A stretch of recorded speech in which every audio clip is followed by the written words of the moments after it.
La Coupe d'Afrique des Nations débutera le 9 janvier au Cameroun et des inquiétudes pèsent sur la sécurité, notamment dans les régions anglophones. Cette zone doit abriter certaines rencontres de poules. À l'approche de la compétition, 5 explosions ont eu lieu déjà dans la ville de Buea.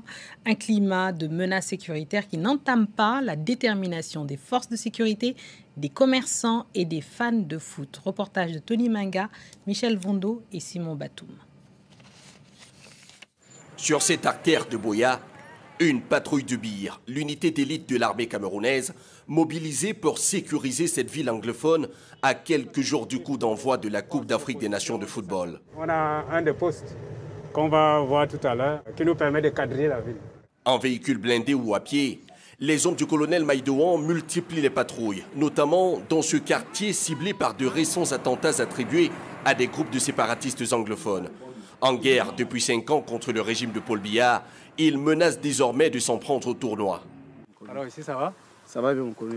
D'où cette surveillance renforcée autour de ce stade où vont s'entraîner les équipes du groupe F. Un dispositif tenu secret, mais qui se veut dissuasif. Le BIR a, n'est-ce pas, pris certaines dispositions pour permettre que la CAN se déroule dans de très bonnes conditions et pour également ne donner aucune chance aux forces d'opposition de perturber cette CAN-là.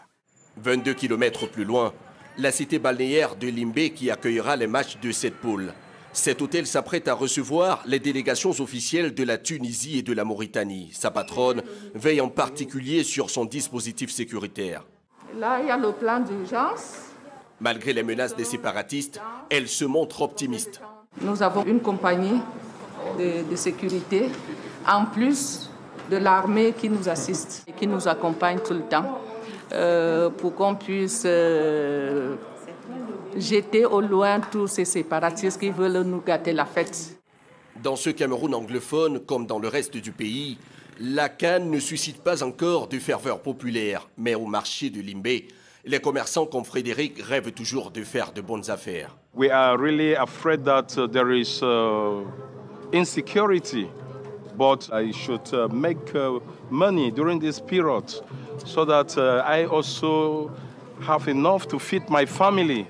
Rendez-vous le 12 janvier pour la première journée de la poule F dans cette ville de Limbé qui a déjà accueilli en 2020 une autre compétition africaine de football, à l'époque sans incident.